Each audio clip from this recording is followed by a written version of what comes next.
Just need to set everything up real quick. Ah, And come we'll on. start it.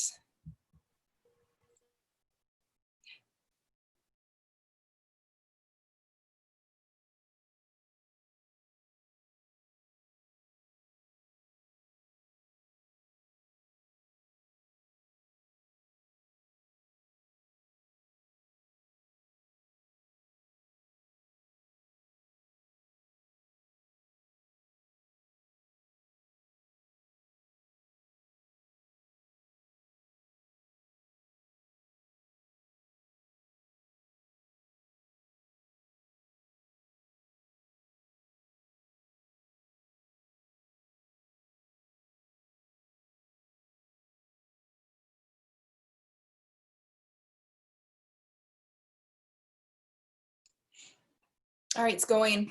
Yay.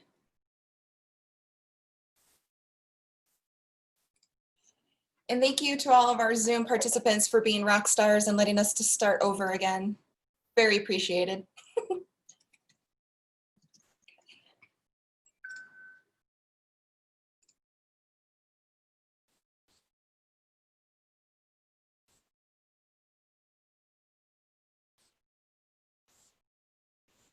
All right, here's the video. Yay! Hello, everybody in the series of tubes we call the internet. Thank you for joining us for our last FPF Resilience webinar series of 2020 with the amazing Valerie Janis of the Mills Ojibwe Nation. My name is Hillary Pressigan. I am the program manager at First Peoples Fund for the community development, focusing on Native Arts Professional Development, or NAPD training. We have some pretty amazing trainers, including Valerie here, that get to share their subject matter expertise along with the curriculum that they've learned through our Native Arts Professional Development training. So the FPF Resilience webinar series has been developed to continue our work to enhance the business and entrepreneurial skills of Native artists and cultural bearers, as well as expand our virtual community during these rapidly changing times. First Peoples Fund internationally recognized Native Arts Professional Development trainers will deliver values-based, topic-focused webinars on Mondays, followed by technical assistance office hours on Wednesdays to follow up and answer any questions regarding the Monday webinar. And again, this will be the last one for 2020, but FPF is working together as a team to think of some really cool ideas starting up in 2021. So definitely like us on Facebook, on Instagram, and keep up with us on our website and subscribe to our eSpirit newsletters to find out more information. Some upcoming webinars would be for our Rolling Res virtual programming. They have it on the virtual road on Wednesday, September 23rd with Taryn Lasgun from 7 p.m. Mountain to 8 p.m. Mountain. And that is, and I believe we also have a Saturday Art Live if it's not already happened. But again, the best way to find out is to go through our Facebook page, through our events, and also our website for more information. So just a few reminders to everyone listening before we start. This is a recorded webinar, which will be available within 48 hours of our webinar concluding on our FPF YouTube page. I will share the link in Facebook as well as within the Zoom chat box for everybody to check out, along with all, I think we've done, Valerie, I think total, I've hosted about 26 webinars since March or April. So it's been a really good run, and you can find most of them on that YouTube page, and it covers really some amazing topics for artists, especially during this pandemic, and how they can really become a little bit more versatile within the virtual world for selling their work and being able to promote themselves better virtually as an artist. This webinar today will be a 1-hour presentation by Valerie with a 30-minute Q&A with everybody that's on the Zoom call. I will transition them from attendees to part of the panelist group so they can ask questions directly to Valerie. If anybody on Facebook would love to join the conversation, I will share a link as well for you to register and join all of us. Before we start this webinar, I would like to respectfully acknowledge that the land that First Peoples Fund is on and where I'm calling from while hosting this webinar is on Lakota land and part of the Oshete Shakowin in the sacred Hiasapa Black Hills. I also recognize that many of you are participating in this live webinar or are watching this recording come from many places near and far. And I want to acknowledge the traditional lands and caregivers of those lands that you are on as well. And now it is my honor to introduce Valerie Janis of the Mills Ojibwe Nation on the topic of the success of the artist journey with time management. Thank you, Valerie.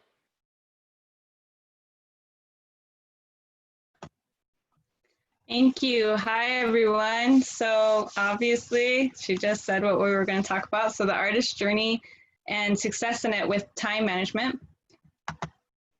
First, my name is Valerie Janis, and I am from the Mills Ojibwe from Northern Michigan, but I've grown up and lived on the Pine Ridge Indian Reservation in Pajutahaka for most of my life. And my preferred mediums of choice are batik painting, and I work with my oldest daughter, and we have an Eeks Grow Creatives business. So that's what we're just doing a lot of different mediums with painting and photography and 3D art. And it makes it a little bit more interesting. I would like to kind of know what kind of mediums are the people who are joining our webinar? What do you guys do as a medium? I don't know if anyone does in chat or not, but are you guys artists that do batik, paintings or 3D art? Are you most of you students? Graphic artists, nice. Apparel designer, writing and beadwork, graduate student. That's awesome. So we have like a wide variety of artists here. So first, before I begin into the time management, I want to talk about the Native Arts Professional Development provided by First Peoples Fund, and has created this curriculum specifically designed for Native artists in mind. And the comprehensive hands-on training experience will enhance the artist business, set skills, and prepare them for their journey toward becoming successful artists, entrepreneurs. And they have amazing curriculum that can guide an artist from just starting to an established artist and give them tips. And I really recommend their program. First Peoples Fund vision is to communicate to the world the roots and philosophies of Indigenous artistic expression and its relationship to the collective spirit of First Peoples. And the mission is to honor and support the creative community-centered First Peoples Fund artists and nurture the collective spirit that allows them to sustain their people. Collective spirit is that which manifests self-awareness and a sense of responsibility to sustain the cultural fabric of a community.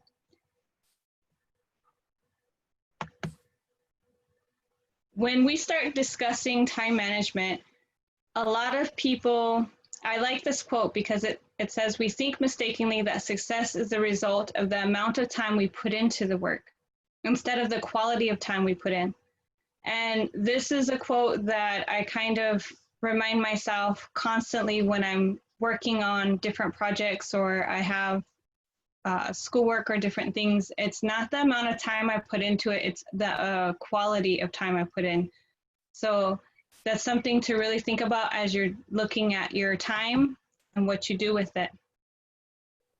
So this slide has, Hillary, I don't know if you set the poll to it, but I wanted to ask everybody what their issues, what they feel like their issues are when they deal with time management.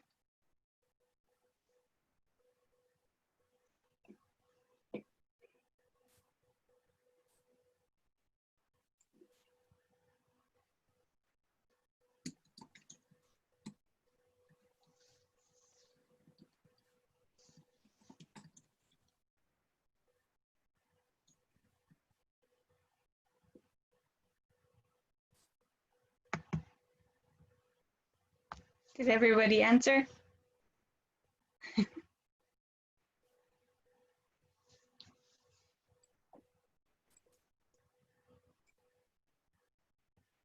So all of the above is the highest percentage with 40%, with perfectionism, consistency, and procrastination. And the consistency and procrastination is the two other high ones. So That is one thing that I've noticed with a lot of people who ask me for tips on time management is they have that ideal that everything needs to be perfectly laid out, all your hours need to be filled in, and that can create an issue on itself. They either make it too complicated, they're wanting it to be perfect, or it's just hard to write out a schedule and then keep to that schedule. So keeping that consistency is a really hard issue. And a lot of it is having that accountability with yourself, and then being honest with yourself on what are your strengths and what are your weaknesses when it comes to time, and being disciplined enough to establish that rule for yourself and then keep with it. The reason that you need to be honest with yourself is assessing how much time do you spend on certain things.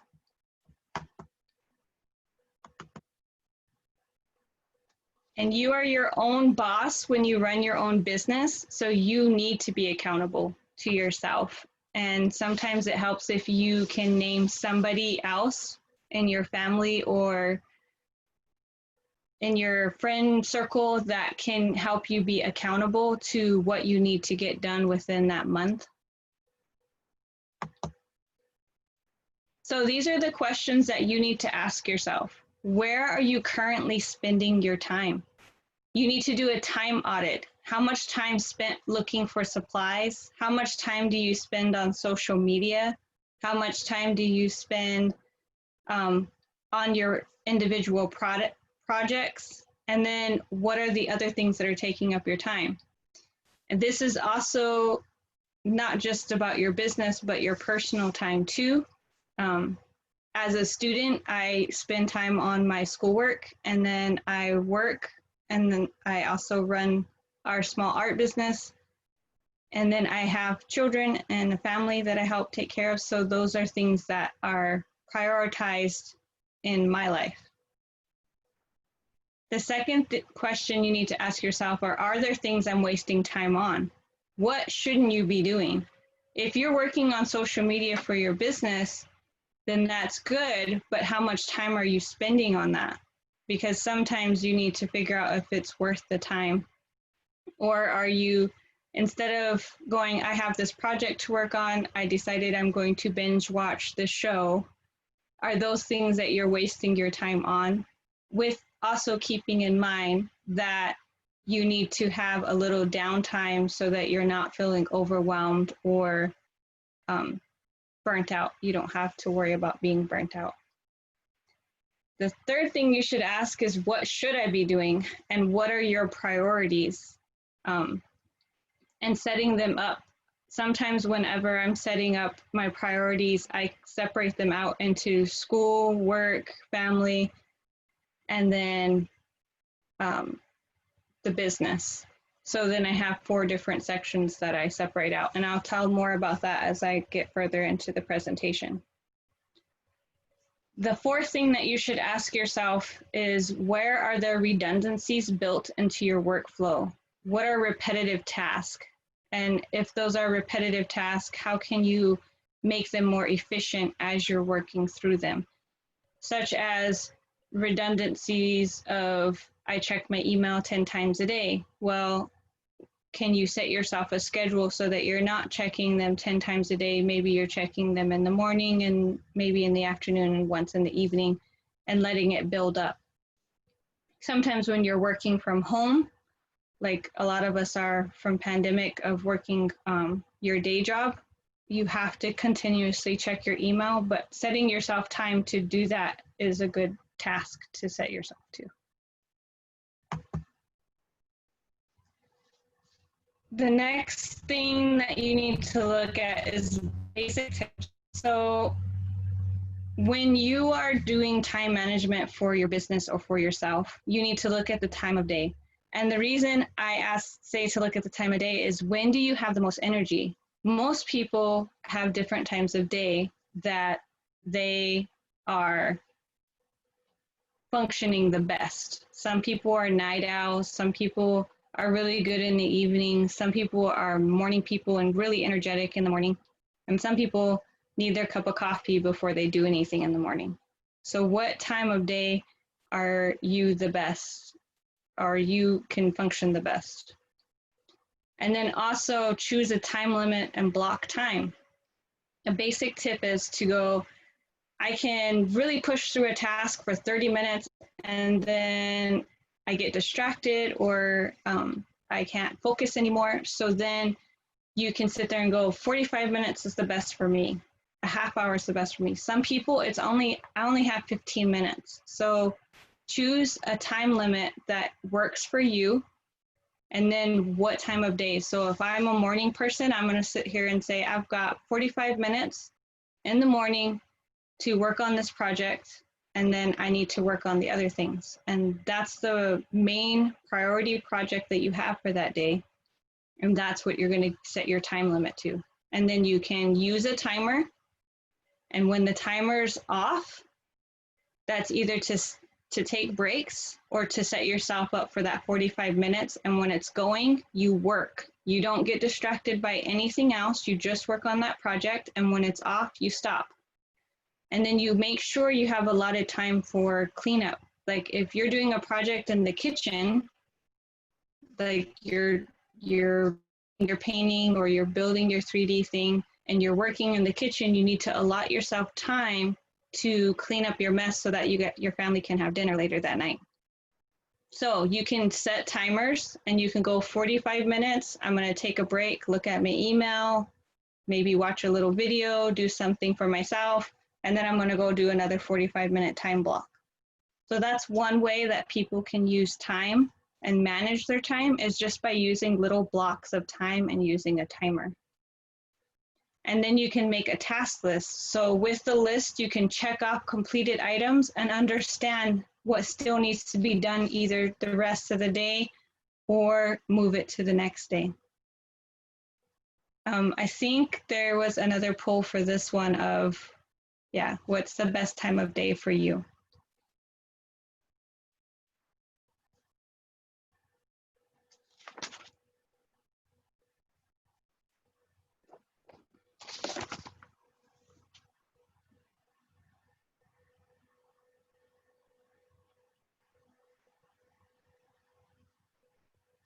I'm a morning person. I am definitely not a night owl. I know that some people work really great in the afternoons or evenings, but me, I'm pretty good in the mornings and afternoons, but when it gets to later evening, I make mistakes when I'm working on art at night. So did everybody answer that one?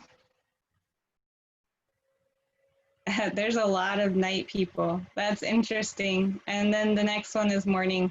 Yeah, usually by evening, I think everybody's kind of tired. That's the least amount.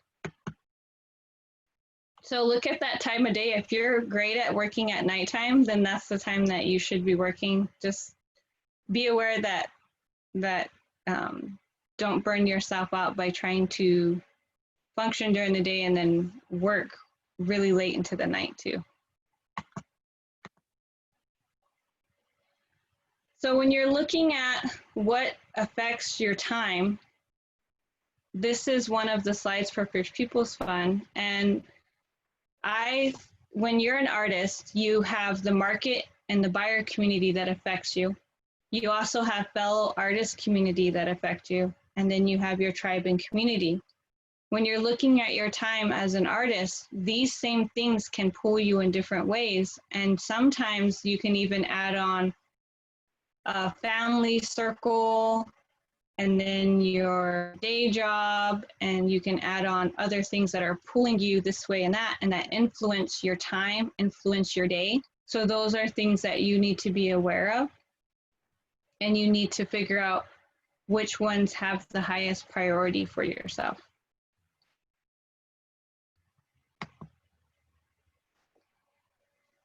So with the life, everybody has work, family, and then you need to set yourself a top priority of being creating. That doesn't mean that your family is not important. It just means that you need to set yourself up going, okay, this time of day, if you're a night person, you're like from 8 o'clock to 9 o'clock, I am creating. You guys need to figure it out. Dinner's all done. This is my time. And then set that as a priority so that everybody knows the time that you're going to create. My family knows that when I come into the back room, I'm usually in a class or doing something with schoolwork. So then usually everybody kind of, you know, obviously sometimes there's emergencies, but you try to create that time so everybody knows what's going on and everybody knows your allotted time. So then you have that time to create and to just focus on what you're doing. When everybody has things that pull them this way and that way, but if you can set yourself up a time to create, that can lead you to having a better productive day. So these are some tips in order to skyrocket your productivity. And one of the biggest ones is take a moment for yourself. That doesn't mean take a moment to be creative or anything else. That means take a moment and meditate or pray or yoga or whatever you do for yourself. Take a moment to take a shower or a bath or whatever that will be soothing for yourself. Take a walk, those types of things. Take moments for yourself throughout the day or at least once a day so that you can come back and be productive because you've taken that deep breath for yourself. Myself, usually I do exercising and then I like to go for walks because it's just it gets my mind thinking and it gives me a moment to just take a breath of fresh air. Another thing that you can do is batch your work. So if you have different things that are very similar, such as checking your emails, or if you have certain things that you want to get done, such as prepping all your canvases, you can batch that into one slotted time, and then it's done and you're ready to go with your next part of your project. So those are things that you can do in order to help, is to batch your projects together. Like if I'm going to do all my canvases, I'll stretch all my canvases, or I'll cut all the fabric so then at least the fabric's cut, but it's not stretched onto the frames yet. Especially myself, I have frames, but I only have so many frames. So sometimes I'll do 2 or 3 and get them ready, and then I'll have them ready to paint on, but I'm not quite ready with the ideal of the painting. Also, you need to set boundaries for yourself and your family. And that means that you need to have a clear ideal of what you're okay with, and then you need to learn to say no, not just to family, but to certain things. Sometimes we can take on more projects than we have time or energy for. So it is okay to say no, and you need to set those clear boundaries so everybody knows where you stand. Another thing is be realistic. That means be realistic with what you can do and what you can get done. And everyone's going to be different. Within an hour time, I can check off 5 things off my list, but maybe my oldest daughter, who's also an artist, maybe she can only check off 1 or 2. And then maybe someone else that's different than me within that hour can check off 10 to 20. Each one of us is very different. So you need to be realistic on what you can get done in that amount of time. Make it manageable. Break down your task and make lists, but break down your task into even smaller tasks. So if you're going to sit here and do a task of, I'm going to do this painting, but the first step I need to do is stretch my canvas, then I need to sketch out my art piece, and so you're breaking it down into more manageable things that need to get done, and it'll make it easier to make your progress. The last thing is to schedule out everything. Pick a day of the week. Sunday is my day. And then plan out what needs to be done for the week. And sometimes when things are scheduled ahead of time, such as this webinar, I write them in on the day because I have a planner, and I set myself timers, and there's Google Calendar. So if you schedule everything out for yourself, especially during the week, you won't feel overwhelmed when things start popping up, because you'll be like, okay, this is what I have to get done this week.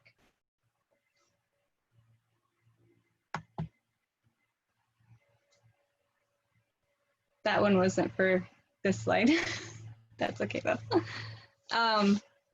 Artist planning model is, this is part of the artist journey. And when you're looking at your artist planning model, you're going to look at your visions and your goals, which are value driven, and they lead to your actions, and then they lead to your task.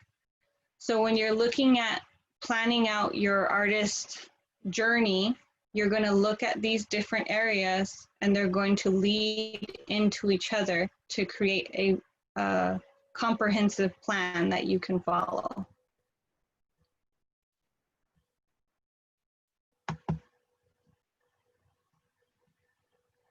So this is another slide from First People's Fund. This is with the artist journey. So you're going to create goals for each of the next years. So this is one way to help you figure out what you're going to do for each year. When you're setting your artist goal, you can sit there and say, my stage 1 is to hold 5 online webinars. I'm going to focus more on the digital because that's where we're at right now. So those are things that you can do within this next year. And then maybe you can say, maybe I'll attend 2 art markets, and some of them still might be digital within the 2021. We don't know what's going to happen. So you have to set your plans, and sometimes it's okay to be lenient with yourself and go, okay, well, I set my plan up to do 2 art shows this year. And because of the pandemic, I had to adjust my goals just a little bit and focus on doing more online stuff. And that is what can happen in your artist journey, is sometimes you have to be a little bit flexible in order to understand that things might not go exactly as planned. And then for another one, you can say, in 3 years, I plan on making a living off my art. So then that would be, you would go down to 2021 from 2018, and that would be it. So if it's 2020 now, you would say in 3 years. So in 2023, I want to make enough money. And that would be planning out how much money you need to make a living and doing all the financial stuff. And that will give you time to work up to that. The stage 3 is displaying and selling my work in an exhibit at a gallery. There are a lot of online galleries that can be looked into as well. So if you're setting yourself up for goals for the year, you can sit there and use a planner to figure out, okay, I have 5 art markets. When are the due dates to submit to them? When are the things that I need to do to work up to that? When is my due date for payment? That type of thing, and you can start planning out for that. If you're planning on making a living off your work within the next 3 years, what are the things that I need to do this year in order to make that a reality? And displaying and selling my artwork in an exhibit at a gallery, what are the things that I need to do to get it to that point? So then you can make a smaller to-do list in order to reach each one of these goals.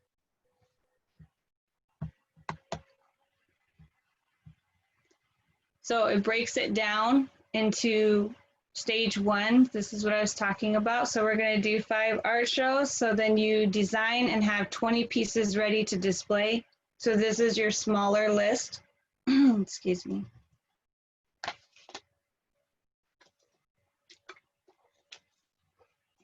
You're going to start a checking and savings account for your business and begin to manage your business finances. And you're going to plan your calendar for the upcoming events.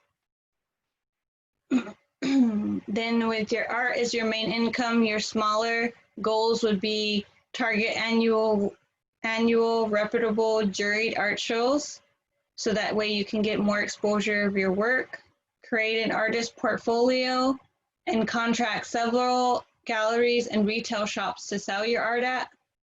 So these are different ways that you can get into art as your main income. You can break it down. The last one for gallery is hire a manager, or even research galleries, establish a relationship with art galleries and museums.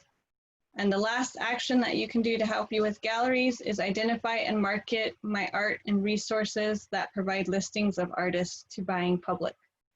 There are some, there was one in Rapid a few years ago that was the Artists of Rapid City, and they had a list of different artists and what they did and what was available. There are different online resources such as that for most regions. So when you break down your goals into smaller actions, it makes it easier to understand what needs to be done. And even these actions can be broken down into months and how you can get things done within that month. So if you're going to design and have 20 pieces ready to display and sell each month, how many pieces do you need to get done each month and each week, and break it down like that, so then you can start planning out what needs to be done.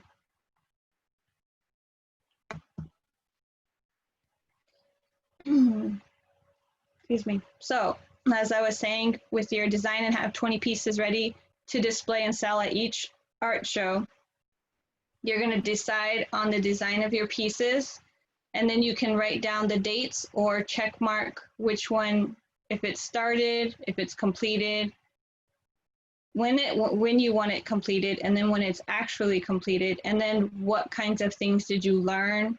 Then you can put it in the notes. You can set a budget for your pieces so that you're not purchasing a lot of supplies, and then you can go and purchase your supplies. You can plan time to make your pieces and create a calendar. This is when you're using a planner to plan out your whole time that needs to be done. It's really important. You can research events and get copies of applications, and then you can submit your applications by the deadline with the booth fees. And these are things that you can do to get you ready to be part of an art show. So each goal has actions, then each action has tasks. And this is how you can time manage your business in order to get things done for yourself and to get your business moving.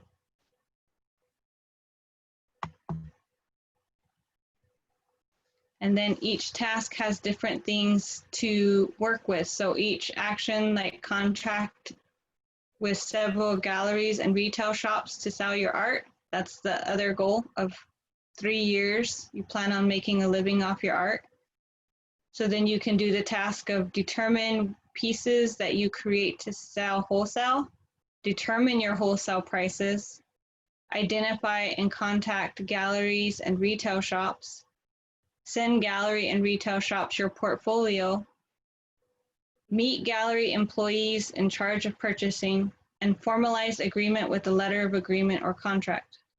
One of the other things is when you're researching galleries, some of them do not want to work with you if you are an unsolicited artist going into a gallery. So those are things that you can look at. Sometimes on their websites, they'll even show if you have, if they're accepting any new artists at that time. So then you can just move on if it's not necessary.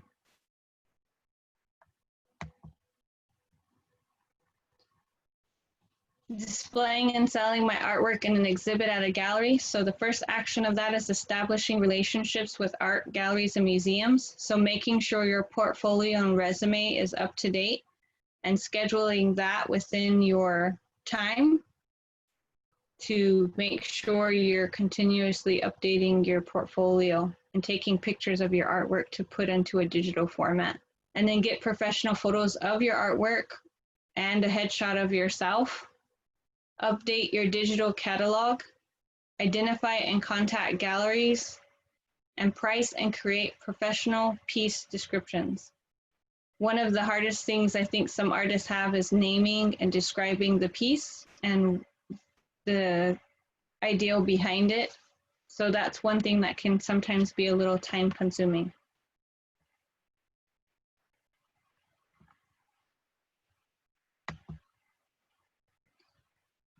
So this is the next poll. Does anyone use a planner or calendar?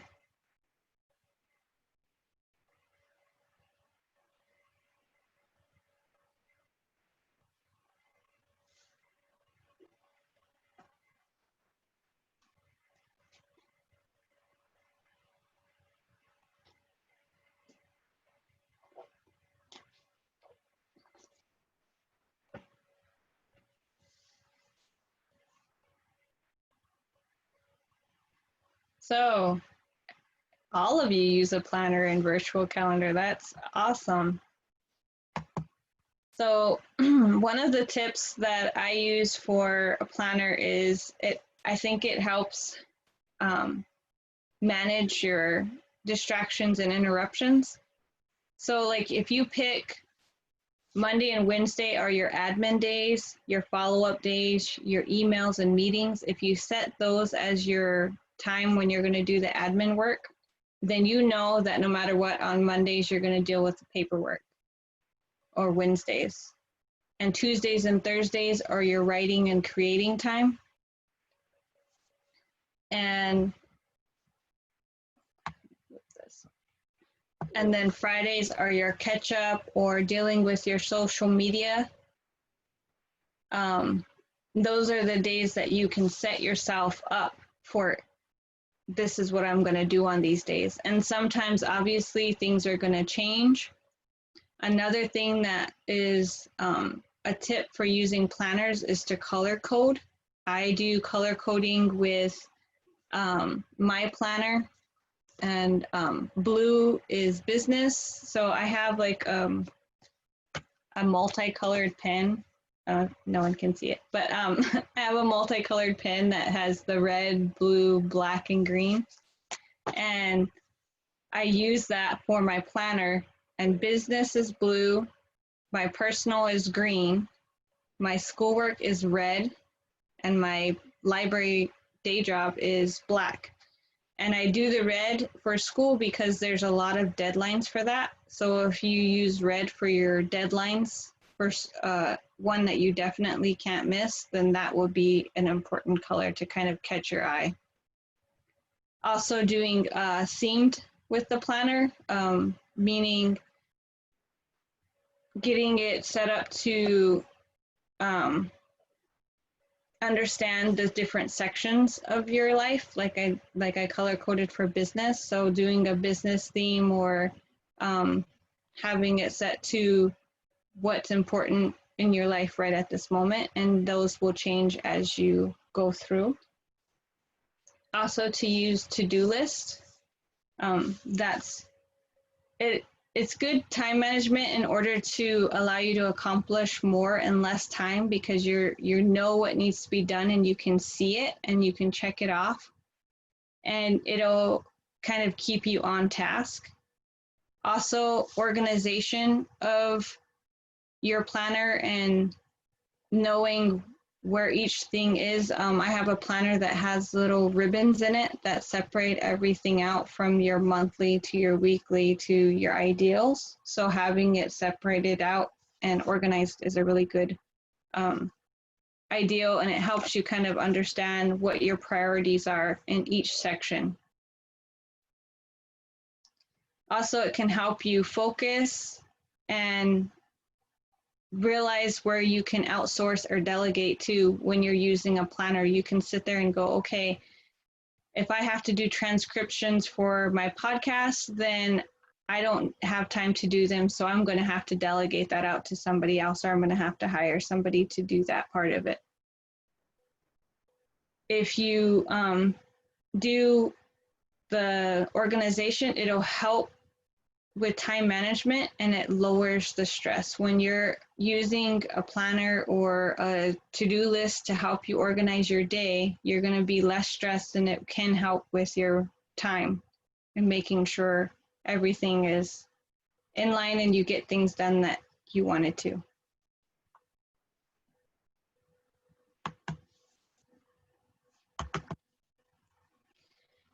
So I wanted to share with you guys a couple of different planners that I've used in the past. The Passion Planner is one, and all of these are, I'm not a spokesperson for Amazon, but all of them are available on Amazon. One of the other First People Fund presenters actually recommended the Passion Planner, and I tried out the Passion Planner, and there was parts in the Passion Planner that I really liked. And if you are a person that likes to have their days, the thing that threw me off from the Passion Planner is it had 8 a.m. to, or 6 a.m. to like 8 p.m. and it had a list of the times. And me personally, I wanted to fill in every single time slot, and it started to become too much of a hassle. So then I wasn't being consistent with this. And I know that some people said consistency was their issue.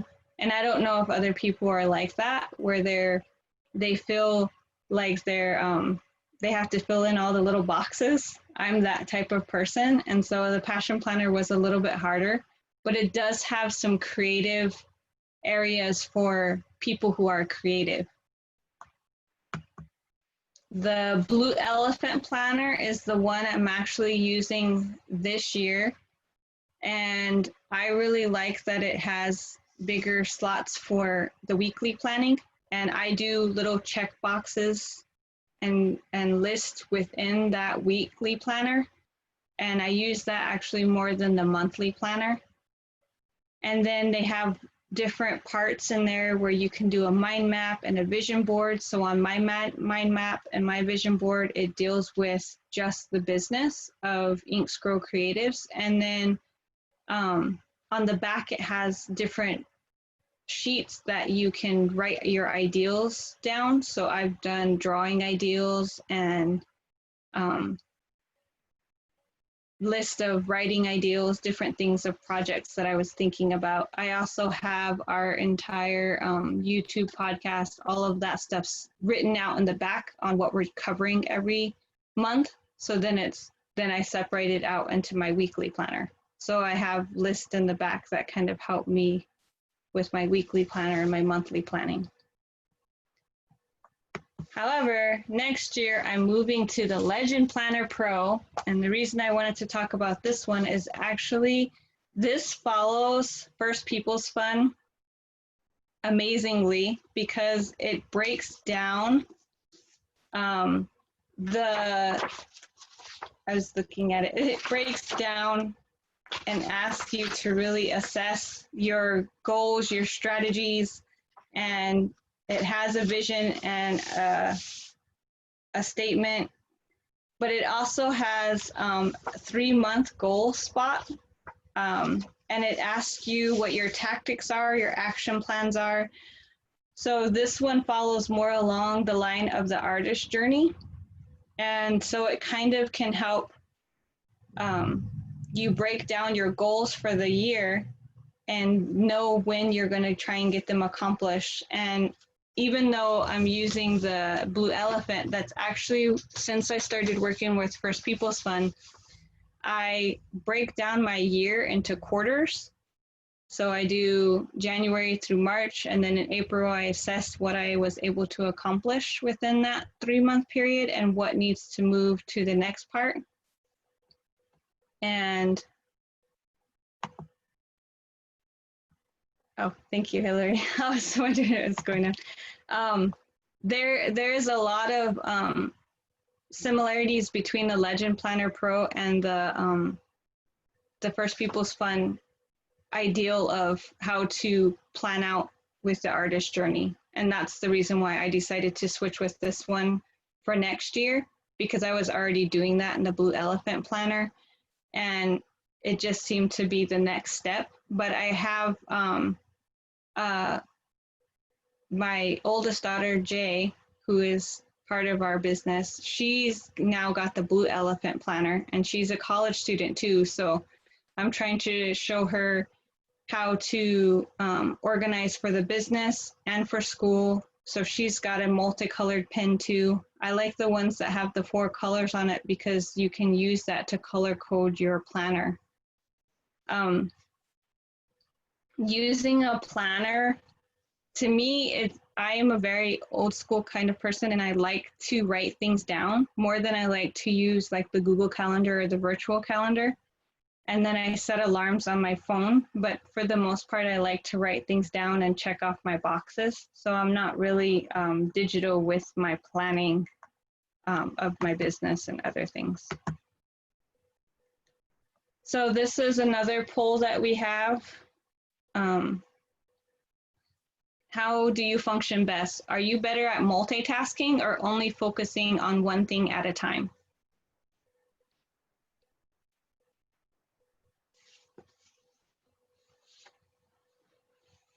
Or some people might be like me, and it depends on the day and it depends on what's happening. Let's see what everybody says.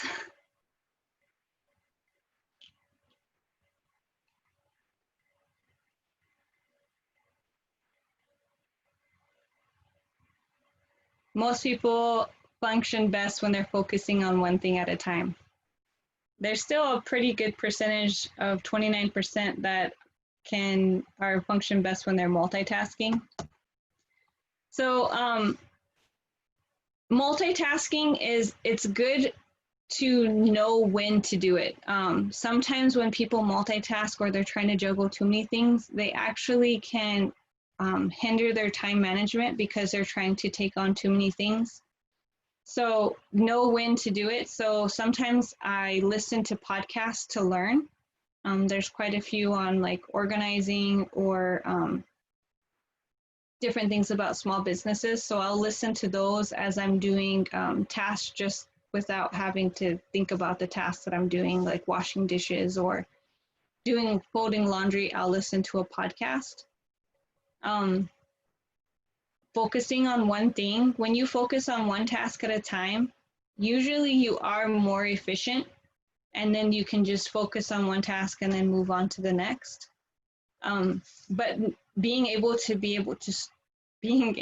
switch between multitasking and focusing on one thing is, I think, almost a skill that most artists have, because we can really focus in on a project, and then sometimes we can do other things while we're also working on something.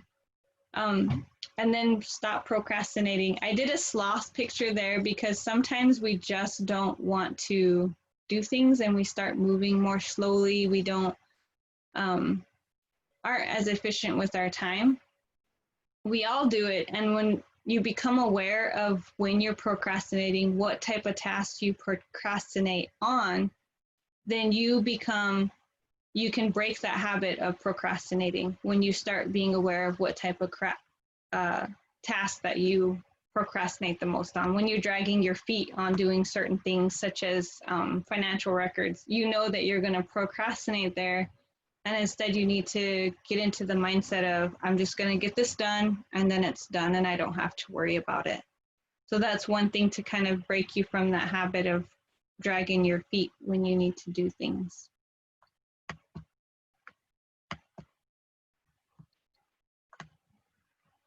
So some tips that I have when you're doing time management is, when you start feeling overwhelmed, note the top 4 things that you want to get done in a day. And this is for students as well.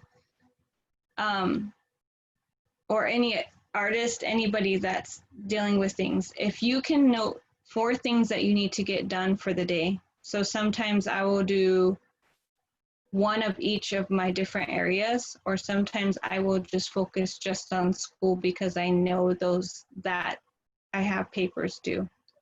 So those are the things I try to focus on, 4 top things. Another thing that can help is doing a brain dump. Set yourself a timer for like 10 minutes and just empty everything out. Write it down in a notebook or even in your planner in the back and brain dump everything that's going on in your brain. So I have a journal just for that, just to write down things I'm stressing out about, questions I have, art project ideals. If you just brain dump, then you can kind of look at things and maybe it actually might help you go, okay, these are tasks that I can do to make sure that I get the things that are stressing me out done. Another tip is to shut off social media, notifications, and the TV. I don't normally watch TV. Every once in a while, I'll pick a show and I'll start watching it. But for the most part, I don't watch a lot of TV anymore. Notifications on my phones, sometimes most of my notifications are shut off.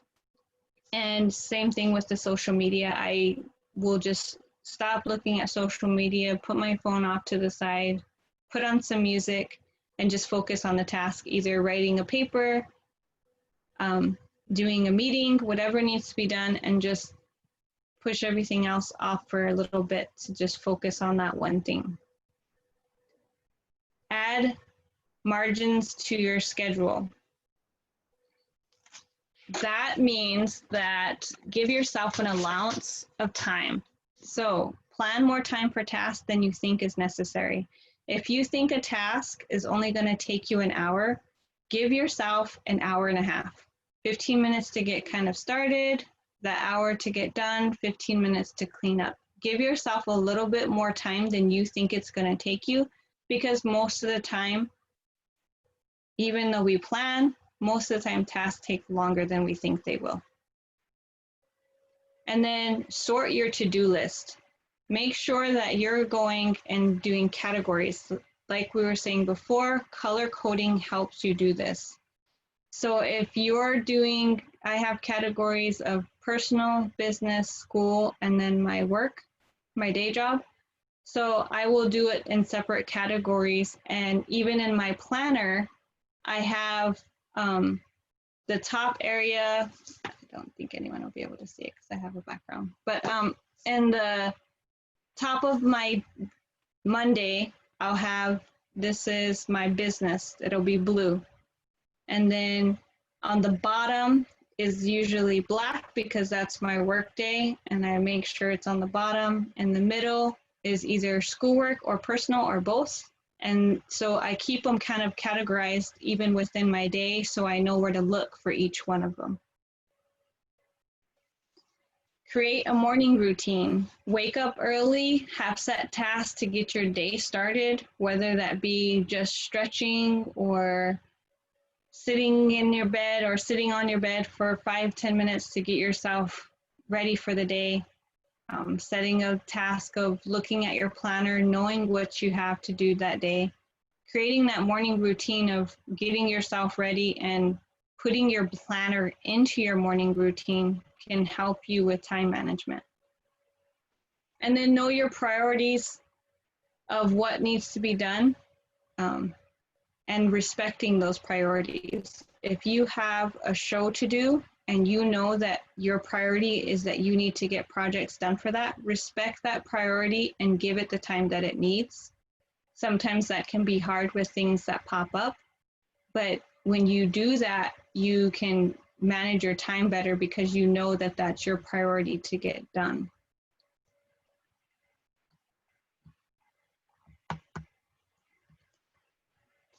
And the next thing is planning.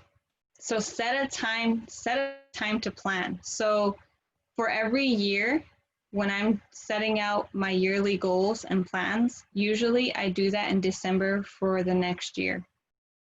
I set myself aside a whole day to look at projects, and sometimes I even break that up. So right now I had a meeting with Jay 2 weeks ago, and we planned out everything for our YouTube, everything for our podcast, and everything for our Patreon. We already know the things that we're going to cover there. And it only took us an hour to start thinking about things that we wanted to do. So sometimes you think that you're going to take a whole day, and it actually can just be, okay, these are our goals for this year, and these are the things that need to be done. But if you can set yourself up a day or a week at the end of the year to start planning your year, your next year. And then for every week, set up a day, Saturday or Sunday, to plan out your week. If you're setting aside time to plan, it actually helps you manage your time better. And then you know when you have to make time to create. Then plan ahead and review your week. So I always think you need to plan ahead your week, but then at the end of the week, look back on your week and see if you got everything done that you wanted to get done that week. And if you didn't, then you might be overestimating how much you can accomplish in a week. And you need to kind of review so that you're not giving yourself so many tasks that it's an impossible burnout type of situation. And then you can kind of look back and schedule your next week with making it more realistic. Set reminders. Like I said, I use my phone. I have a lot of alarms set for certain days when I have meetings or when we're recording. So we have certain times that we record things. So we set timers and reminders that will let us know it's time to do our podcast recording or that type of thing. And I do not really use the virtual calendars. I mainly just keep my planner open all the time next to me, so then I know what's going to be happening within that day, within that week. There are apps available for your phone. There's one that's called Rescue Time. I have not used this one, but it actually was recommended by another artist, and it kind of shows you what you're spending all your time on. And it's supposed to make it kind of like a time, sorry, my brain went a little silly there. Anyway, it's supposed to keep you going with your time and know exactly where you're spending your time and what parts you can probably cut out of your time of the day. Evernote is another app that can help you with time management. It's a to-do list that instead of using a planner on paper, it's a virtual planner pretty much. And I've used that a couple times. I just realized I'm not a very, I'm very techie. I just don't like I like to have the paper in my hand. And then there's AmaFocus. This was another one that was recommended to me. I have not used this one, but it's supposed to help you kind of assess your time at the same time too. So these might be some that you want to look into, and some of them you have to pay for them, or they have free versions and you have to deal with ads, which is another issue. But these are some apps that you can use. So the last part of the presentation is to remember to be flexible with yourself and to have a gracious period with yourself. Instead of looking at the negative of how many things you did not get done, think about the things that you were able to accomplish that week, because sometimes that can have a negative effect to your time management if you're not being flexible and gracious with yourself, because then it becomes a negative experience and you don't want to do it anymore. Another thing to think about when you're being flexible is to be realistic in what you're putting onto your planner. If you don't think that it's going to happen, then maybe hold off on putting it onto your planner. And you can also use sticky notes for things that need to be worked on, but they're not necessarily things that need to go into your week. They're just things that need to get done within that month. And if you have an extra little bit of time in your planner for that week, you can add one of those projects that need to get done.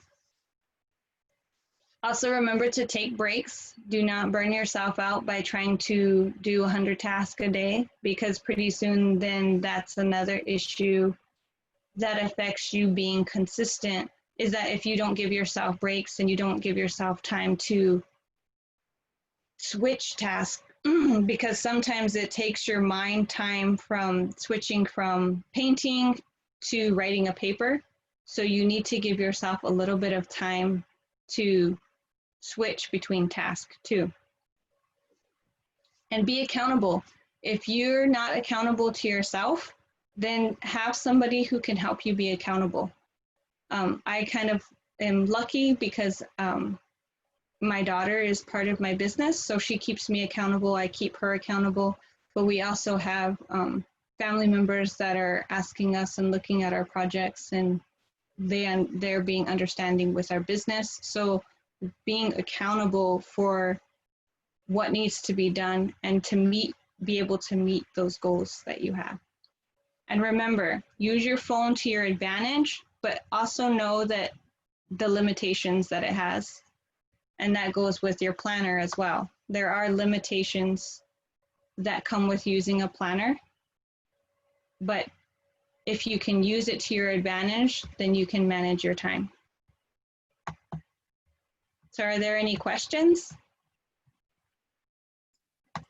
All right, awesome. Thank you, Valerie. I was hoping to write down everything that you're saying, so I'm happy that this is recorded so I can take some awesome notes on that. So yeah, let me move everybody that's attendees into the panelist group so they can ask you questions directly. And I also got a couple questions from people who registered, so I will ask those as well.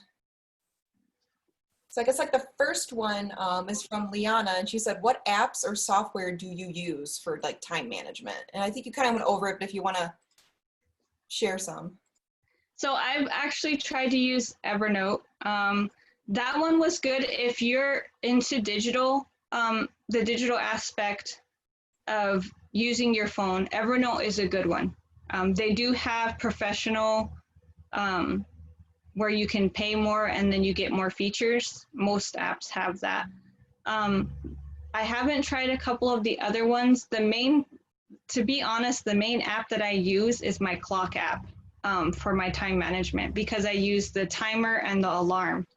I set myself timers and I use the alarm. So for time management, I actually use my clock app, and trying to look at my phone's just dinging, sorry.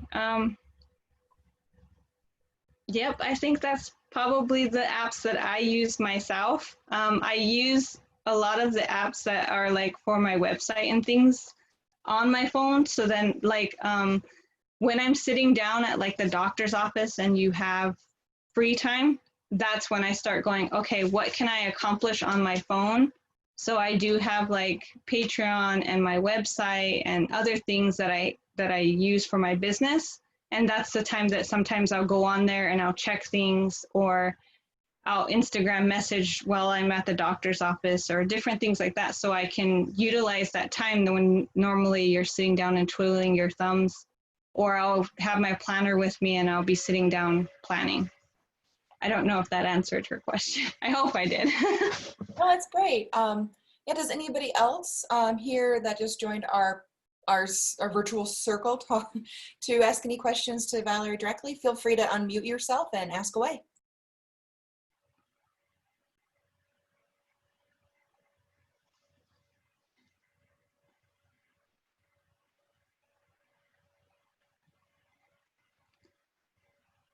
Since we're waiting, nobody said anything. One of the other questions we got was tips for college students. Someone asked that when we first started. And one of the tips that I have for college students is to not put your deadlines. Like if your deadline is on the 14th, write in your planner that your deadline is the 12th. Because as a student myself, if I sit there and I give myself that extra time and I'm like, no, I'm going to submit it on the 12th, that kind of helps me, so I'm not stressing out because I've already got my assignment done and in. So if you give yourself extra, just say it's due a day early or 2 days early, then you can plan out your time a little bit better. Are there any other questions?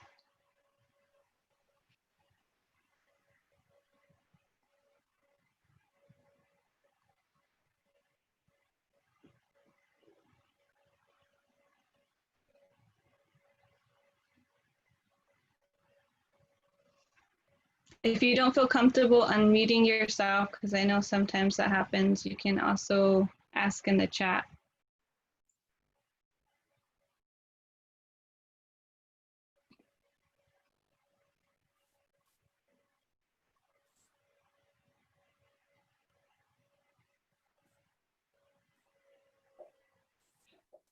Well, we did get a question through registration from a woman named Jessica. And I'm not sure if it totally aligns with what we're covering, but it's still worth a shot to ask. Jessica was wondering, I'm particularly interested in collective care and the artist journey.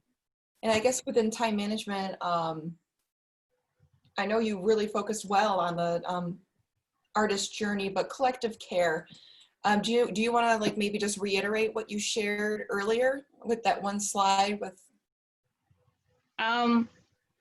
Yeah, so when I think of collective care, I was actually thinking about this because you shared it with me too, Hillary, and I was trying to think, are they talking about community? Are they talking about family? Are they talking, you know, overall care of your business, yourself? So that was one thing I was actually wondering. But even if you're thinking of collective care of when you're thinking about the different areas that affect you as an artist, collective care is making time for yourself, but also like I don't write down tonight's movie night with my family, but I do make sure that they know that even though I'm working on a project, if they need to talk to me, I'm always open, and that doesn't affect my time management of my business, because that's when that multitasking can come into effect. And when you're thinking about like collectively of the community, there are tasks that you can set down so that you can still be a part of the community and schedule it into your time, but making sure that you're still taking care of yourself and your business and it's not overwhelming your whole schedule. Because when you lay out a planner, sometimes you can see what areas are where it's imbalanced because you're spending so much time on the business or school that your personal, there's not a lot of green going on in your planner. So you can be like, okay, I need to write some more things down for myself personally, like go for a walk or different things. You can see where it's unbalanced, and that can be part of your collective care of yourself, your community, your business. So I don't know if I answered that good. No, you did really well. And this is kind of a question that I kind of wonder about, because I am a nerd equally to you and maybe worse when it comes to planning, because I have a physical planner, I have a color coordinated Google Calendar, which everybody at FPF can say is very colorful and very busy. I even break up time for me to say lunch, like eat, Hillary, eat, because I might forget. I have an alarm on my phone that says eat too. I have an alarm that says eat, because sometimes you get into projects and you don't realize, whoops. Exactly. I mean, it's a good thing, but it's not for your stomach, right? So, yeah. But for those who are like they just struggle with time management, like they've tried a calendar here or there, they went for the most fancy planner they could find, they did it virtual, they've done it by hand, you know, and it's just not working, but they really want to get a better handle on it, but just a little nervous about what's their first step. And in your opinion, what would that be for them? I would say create a to-do list. If planners overwhelm you, then just write down the things that you need to get done. And don't even think about a planner of going, okay, I need to look at this whole week. Just go, okay, today, these are the things I need to get done today. And just start with the to-do list. Because sometimes planners, like you said, the passion planner was expensive and I was all excited, and then I realized it didn't work for me. And sometimes I think a lot of people do that. So all of my kids all have planners, from my youngest to my oldest, and they all have different planners because they're all different people. So, and I gave each one of them a color-coded pen so they can sit there and separate out their classes and say, this is what's due for this class. And each one has different priorities, whether it's art or music or something else that they have. So just writing out things that you want to get done is, I think, the first step is to do a to-do list.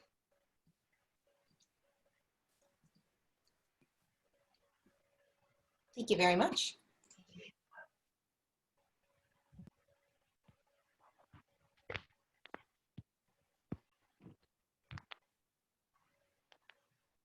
Are there any other questions?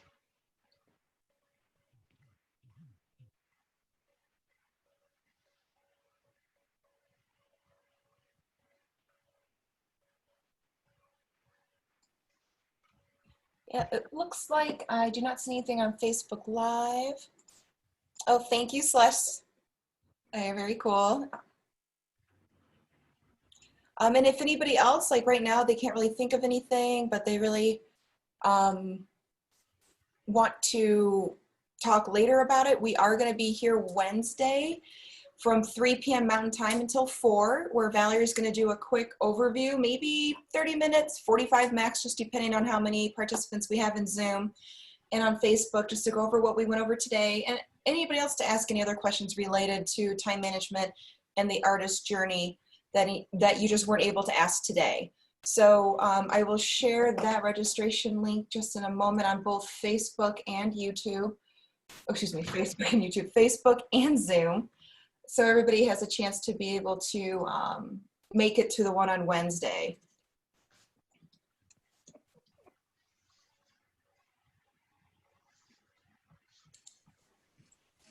So this isn't a question, but I really want to say miigwech for including like this gathering supplies as a step that takes time in like the art layout. I own a bead store, and it can get a little difficult sometimes to get people their stuff right away. So it's a good one to include in planning. And thank you for saying that.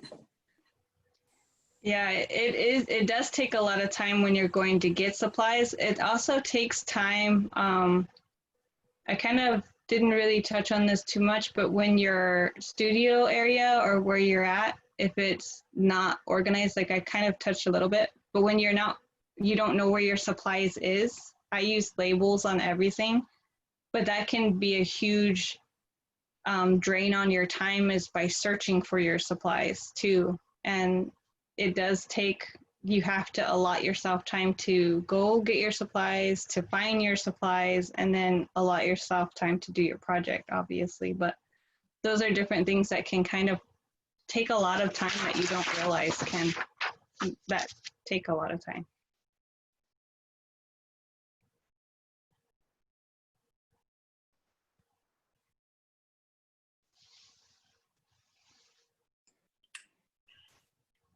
I guess I have one last question before we wrap everything up, unless somebody in Facebook or here in the Zoom chat group wanted to talk about.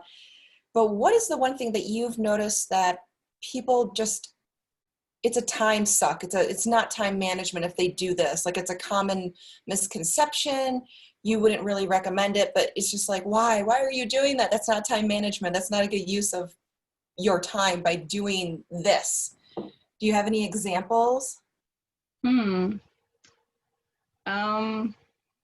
have to think. Let me give me a second on that one. I'm trying to think if anyone's ever done anything where I'm like, oh my gosh. I think that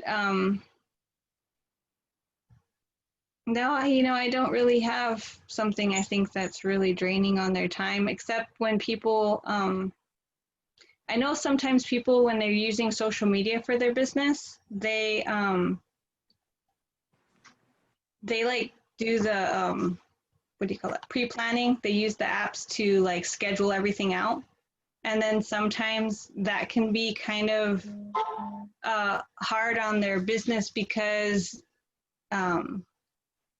if they don't understand it all. So making sure that you understand the apps that you're using, or whatever platforms or different things you're using, if you take the time to understand it, it actually is better for time management.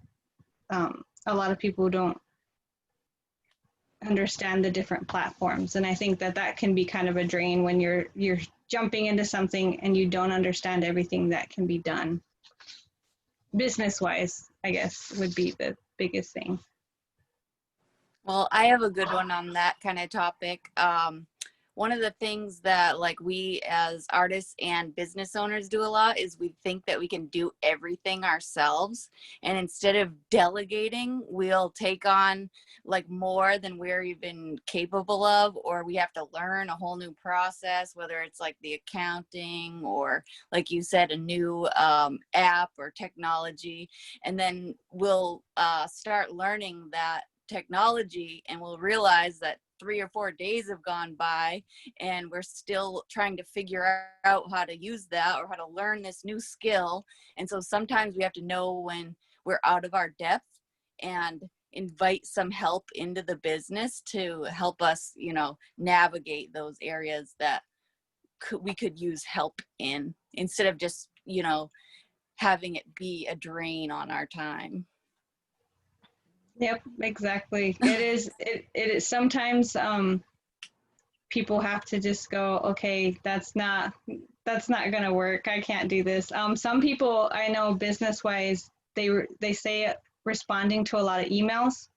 So they actually do a virtual assistant only for dealing with emails, because it just becomes too much when your business starts growing. You have way too many emails or transcriptions or different things like that, or having someone come in and do your website because you just can't deal with it anymore.